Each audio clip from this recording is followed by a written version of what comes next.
Welcome to VVD news. ప్రజల కోసం ప్రశ్నించే గొంతునే నేను మీ సాయిస్తారంగ శెట్టి. ముందుగా ఈ రోజు హెడ్లైన్స్ చూద్దాం. నంద్యాల పట్టణంలోని అయ్యప్ప స్వామి ఆలయం నందు కార్తీక మాసం సందర్భంగా అన్నదానం. తిరుపతి నగరంలో భారీ వర్షం, స్కూళ్లకు సెలవు ప్రకటించిన జిల్లా విద్యాశాఖ అధికారి.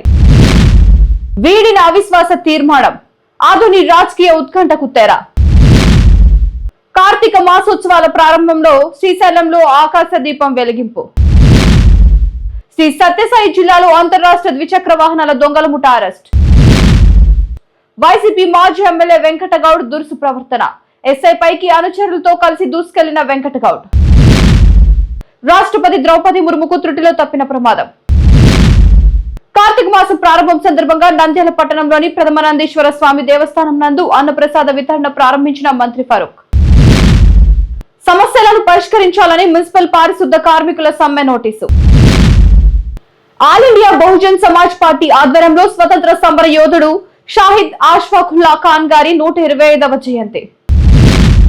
ఇక డీటెయిల్స్ చూస్తే, అయ్యప్ప స్వామి అన్నదాన కమిటీ ఆధ్వర్యంలో ఆలయంలో గత 27 సంవత్సరాలుగా అన్నదాన కార్యక్రమాన్ని నిర్వీర్యంగా నిర్వహిస్తున్నారు. కార్తీక మాస ప్రారంభం రోజు నుండి జనవరి 10వ తేదీ వరకు అన్నదాన కార్యక్రమం నిర్వహించడం జరుగుతుందని అన్నదాన కమిటీ అధ్యక్షులు రామలింగారెడ్డి, ఉపాధ్యక్షులు విజయశేఖర్ రెడ్డి, ప్రధాన కార్యదర్శి చిన్నపురెడ్డి తెలియజేశారు.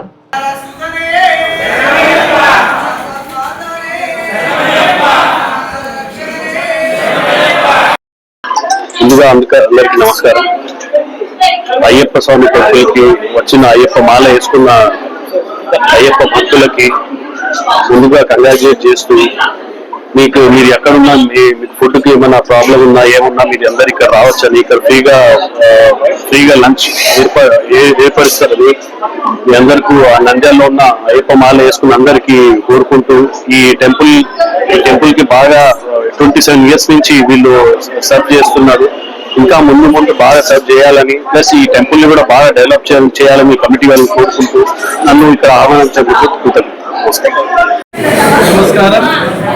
మన నంద్యాల పట్టణంలో శ్రీ బ్రహ్మరాంబ మల్లికార్జున స్వామి దేవస్థానం ఆవరణంలో వెలసిన అయ్యప్ప సేవ సమాజం ఆధ్వర్యంలో నిర్వహిస్తున్న టెంపుల్లో అన్నదాన కమిటీ ఆధ్వర్యంలో గత 27 సంవత్సరాల నుంచి ఇక్కడ అయ్యప్ప స్వాములకైతేవి మాలధారణ ధరించిన ప్రతి ఒక్కరికి ఇక్కడ అన్నదాన కార్యక్రమం నిర్వహించడం జరుగుతుంది.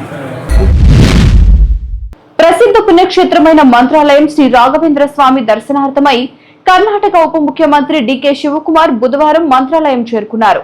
వీరికి శ్రీమఠం అధికారులు, పోలీసు అధికారులు స్వాగతం పలికారు.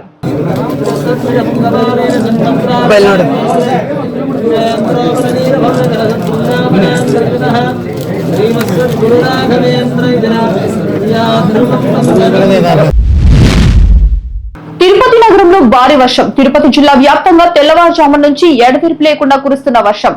స్కూళ్లకు సెలవు ప్రకటించిన జిల్లా విద్యాశాఖ అధికారి.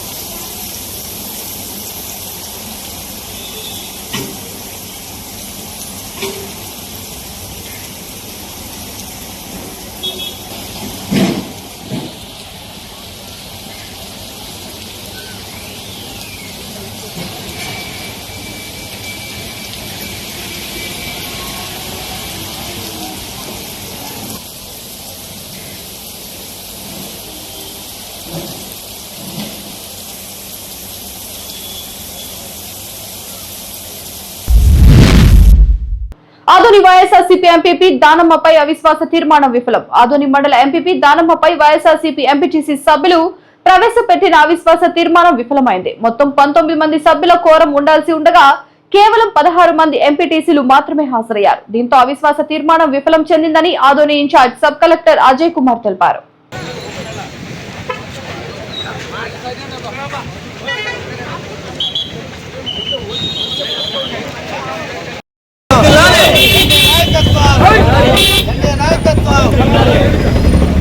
అందరికీ నమస్కారం.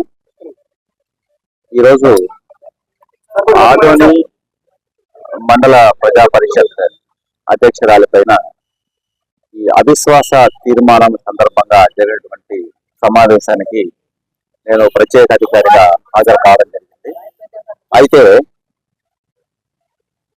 ఇక్కడ అవసరమైనటువంటి కోరం లేనందువల్ల ఈ అవిశ్వాస తీర్మానం వీగిపోయింది అని తెలియజేస్తున్నాను. 11 గంటలకు సమావేశమైనప్పుడు ఉన్నటువంటి 16 మంది సభ్యులు మాత్రమే ఉన్నారు. మనకు కావాల్సినటువంటి కోరం 19 మంది మనకు అవసరం. సో చట్ట ప్రకారము మనం ఇంకొక 1 అవర్ కూడా వెయిట్ చేయడం జరిగింది అప్ టు 12 o'clock. అయితే 12 గంటలకు కూడా కోరం లేనందువల్ల మరి ప్రవేశపెట్టినటువంటి అవిశ్వాస తీర్మానం వీగిపోయింది. శ్రీశైలంలో ఆకాశ దీపం వెలిగింపు. కార్తీక మాసోత్సవాల ప్రారంభంగా శ్రీశైల ఆలయంలో ఆకాశ దీపం వెలిగించారు. ధ్వజస్తంభంపై దీపం నెల రోజులు వెలుగుతోంది. దీన్ని దర్శించిన వారికి పాపక్షయంతో పాటు ఆయురారోగ్య పుణ్యం లభిస్తుందని విశ్వాసం.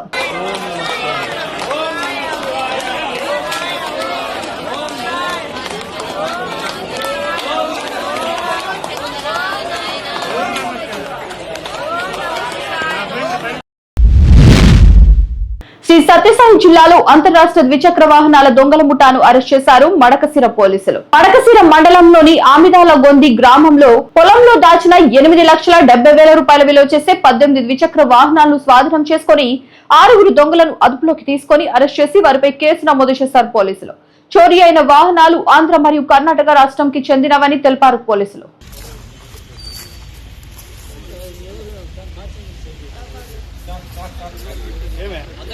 ఫోటో తీసుకొని వచ్చేస్తాం.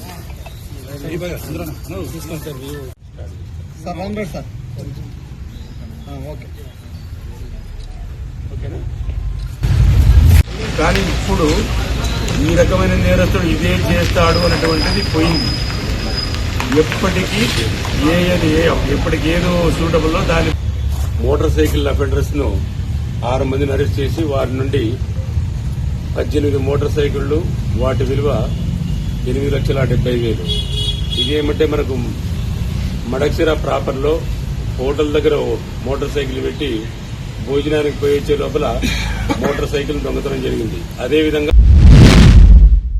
వైసీపీ మాజీ ఎమ్మెల్యే వెంకటగౌడ్ దురుసు ప్రవర్తన. పలమనేరు ఎస్ఐ పట్ల దురుసుగా ప్రవర్తించిన వెంకటగౌడ్. కుడియార్థంలో ఘర్షణ నివారించేందుకు వెళ్లిన ఎస్ఐ పైకి అనుచరులతో కలిసి దూసుకెళ్లిన వెంకటగౌడ్. మా పనులు మేము చేస్తానే ఉన్నాము. నేను కరెక్ట్ గానే చేస్తా ఉన్నాము. మా సార్లు కూడా చేస్తానే ఉన్నారు. పోలీసుల గురించి మాట్లాడకు, ఏదన్నట్టు ఇది మాత్రమే మాట్లాడను అంతే. దీని గురించి మాట్లాడు.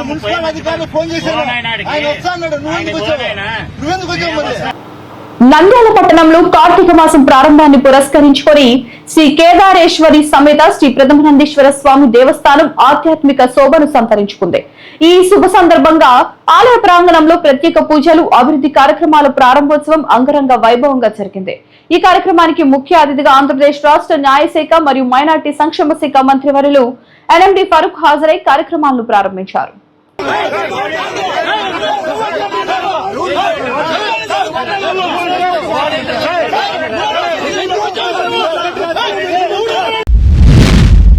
రాష్ట్రపతి ద్రౌపది ముర్ముకు త్రుటిలో తప్పిన ప్రమాదం. కొచ్చిలోని ప్రమదం స్టేడియంలో రాష్ట్రపతి హెలికాప్టర్ ల్యాండ్ అవుతుండగా ఘటన రాష్ట్రపతిని సురక్షితంగా బయటకు తీసుకొచ్చిన సహాయ సిబ్బంది. రాష్ట్రపతి శబరిమల ఆలయానికి వెళ్తుండగా ఘటన.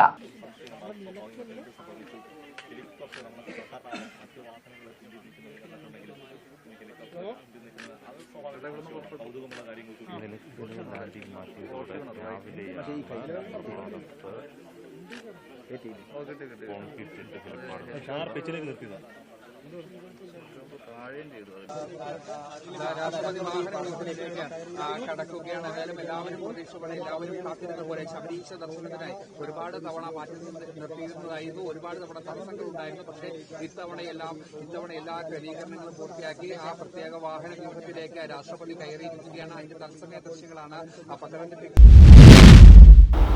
నంద్యాల పట్టణంలో కార్తీక మాసం ప్రారంభాన్ని పురస్కరించుకొని శ్రీ కేదారేశ్వరి సమేత శ్రీ ప్రథమనందీశ్వర స్వామి దేవస్థానం ఆధ్యాత్మిక శోభను సంతరించుకుంది. ఈ శుభ సందర్భంగా ఆలయ ప్రాంగణంలో ప్రత్యేక పూజలు, అభివృద్ధి కార్యక్రమాల ప్రారంభోత్సవం అంగరంగ వైభవంగా జరిగింది. ఈ కార్యక్రమానికి ముఖ్య అతిథిగా ఆంధ్రప్రదేశ్ రాష్ట్ర న్యాయశాఖ మరియు మైనార్టీ సంక్షేమ శాఖ మంత్రివర్యులు ఎన్ఎండి ఫరూక్ హాజరై కార్యక్రమాలను ప్రారంభించారు.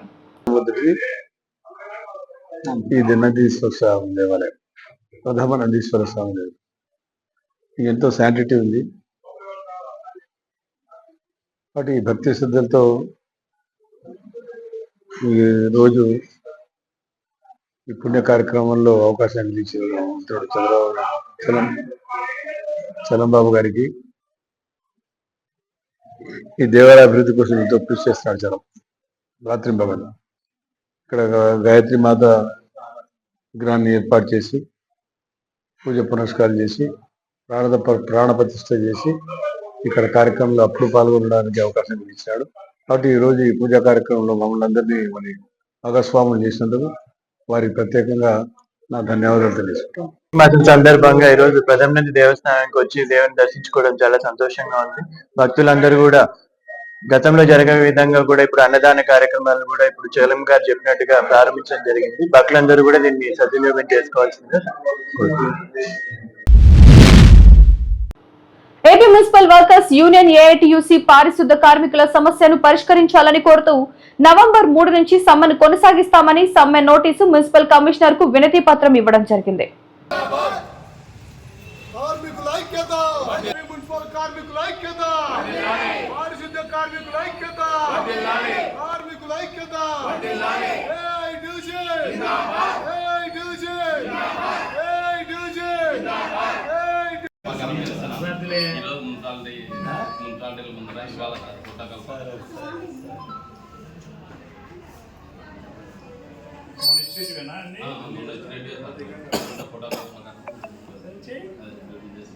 మీకు మంచి జరిగితే మంచిదే కదా.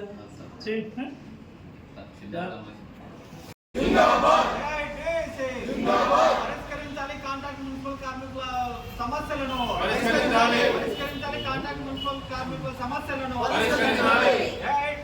రాష్ట్ర వ్యాప్తంగా మున్సిపల్ కార్మికుల సమస్యలపైన రేపు వచ్చే నెల 3వ తేదీ సమ్మె సందర్భంగా సమ్మె నోటీసు ఇచ్చే కార్యక్రమంలో భాగంగా ఇక్కడ ధర్నా చేయడం జరుగుతుంది. ఈరోజు మున్సిపల్ కార్మికులకు సమాన పనికి సమాన వేతనం ఇవ్వాలని, కాంట్రాక్ట్ కార్మికుల సమస్యలు పరిష్కరించాలని, అదేవిధంగా కనీస వేతనం అమలు చేయాలని చెప్పేసి ఈరోజు ఆందోళన చేస్తున్నాం. అదేవిధంగా వరుసగా రేపు నెల 3వ తేదీ సమ్మె సందర్భంగా గాంధీ విగ్రహాలకి సమస్యలు వినతి పత్రం, అదేవిధంగా మున్సిపల్ కార్యాలయ ఎదుట ధర్నా, అదేవిధంగా కమిషనరేట్ ధర్నా సందర్భంగా ఈరోజు జరుగుతున్న కార్యక్రమంలో మనం కార్మికులందరూ పాల్గొంటున్నారు. ఇప్పటికైనా రాష్ట్ర ప్రభుత్వం ఈరోజు అనేక అవార్డులు తీసుకుంటారు, మున్సిపాలిటీల్లో కార్మికులు బాగా పనిచేస్తున్నారని చెప్తున్నారు. అయితే కార్మికుల సమస్యలను మాత్రం పరిష్కరించడం లేదు. ఈ పిలుపు మేరకు గత 13వ తారీఖు నుండి రాష్ట్ర స్థాయిలో మేము రాష్ట్ర municipality workers union, AP municipal workers union municipal commissioner గారికి గత 13వ తారీఖు లెటర్ అందించడం జరిగింది. ఈ రోజు మున్సిపల్ ఆఫీసుల దగ్గర ధర్నా నిర్వహించాలి. రేపు ఎల్లుండి ఆర్టీఓ ఆఫీసు కార్యాలయం ముట్టడి ఉంది. మా సమస్యలు ఏమిటంటే గత 25 సంవత్సరాల నుండి మేము మున్సిపాలిటీ పారిశుద్ధ్యంలో పనిచేస్తున్నాము. పని చేస్తుండగా నిర్దాక్షిణ్యంగా 60 ఏళ్ళు నిండినాయని చెప్పేసి వాళ్ళని ఇంటికి పంపించడము, లేదా వాళ్ళ ప్లేస్ ఎవరికి ఉద్యోగం ఇవ్వకపోవడము మాకు దారుణంగా ఉంది. కనుక మాకు దానిపైన ఏదన్నా స్పందించి all India Bahujan Samaj party Andhra Pradesh వారి పిలుపు మేరకు SC, ST, BC, Christian, Muslim మైనార్టీల ఐక్యవేదిక convener Kadiyam Sambasivudu, co convener Mastan Khan ఆధ్వర్యంలో ఈ రోజు నంద్యాల మౌలానా అబుల్ కలాం ఆజాద్ సర్కిల్ నందు షాహిద్ అష్ఫకుల్లా ఖాన్ గారి జయంతిని ఘనంగా జరుపుకున్నారు.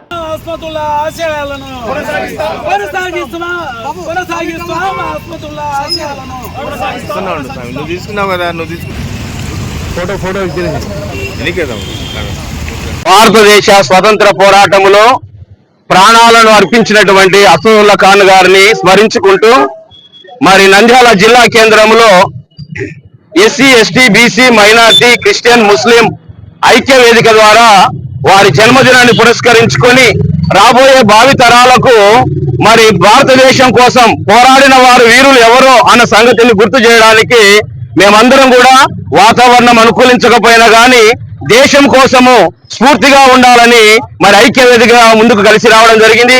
చాలా మంది అనుకుంటుంటారు మరి ముస్లింలు మరి క్రిస్టియన్స్ ఏం చేశారు అనుకుంటూ ఉంటారు.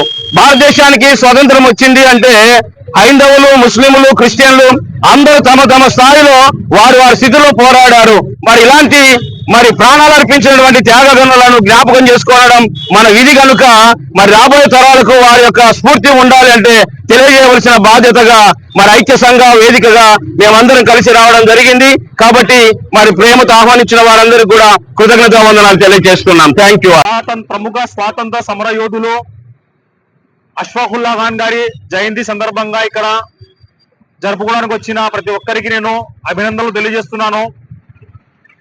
భారత స్వాతంత్ర ఉద్యమంలో బ్రిటిషర్లకు వ్యతిరేకంగా ముఖ్యంగా ఏదైతే బ్రిటిషర్లు భారతదేశాన్ని అణగదొక్కాలని, భారతదేశంలోని ప్రతి ఒక్కరిని బానిసలుగా చూడాలనే ఉద్దేశంతో దాదాపుగా 200 సంవత్సరాలు పరిపాలించారు.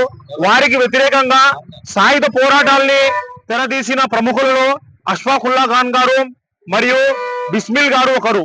వీరు హిందుస్థాన్ రిపబ్లిక్ అసోసియేషన్ స్థాపించి ఆ రోజే 1927లోనే బ్రిటిషర్లకు వ్యతిరేకంగా సాయుధ పోరాటంలో ముందుండి పోరాడి భారతదేశంకు స్వతంత్రం కోసం, భారతదేశాన్ని బానిస సంఖ్యల నుండి విముక్తి కోసం పోరాడిన వ్యక్తులే వీళ్ళు. ఆ రోజు కూడా అష్ఫాకుల్లా ఖాన్ గారిని మరియు బిస్మిల్ గారిని ఇద్దరిని బ్రిటిషర్లు పట్టుకొని వారిని ఉరికంబం ఎక్కించి వారిని ఉరిశిక్ష విధించారు. చూసారు కదా, ఇది ఇవాళ అప్డేట్స్. మరిన్ని అప్డేట్స్ తో మళ్ళీ కలుద్దాం. అంతవరకు చూస్తూనే ఉండండి వివిడి న్యూస్, ప్రజల కోసం ప్రశ్నించే గొంతునాయి.